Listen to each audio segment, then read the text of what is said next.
Hello, in this video I want to show you how to install Firefox Browser for your Cubot Max free.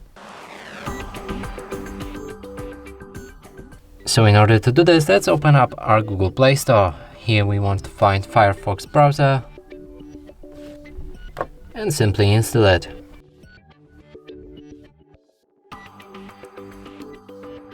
After installation process is complete, you should be able to open it.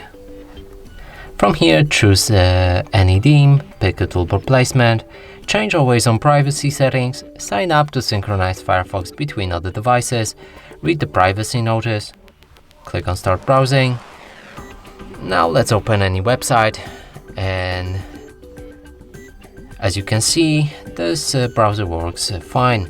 And that's it for this video. Hope you like it. Please consider subscribing to our channel, leave a like and a comment below.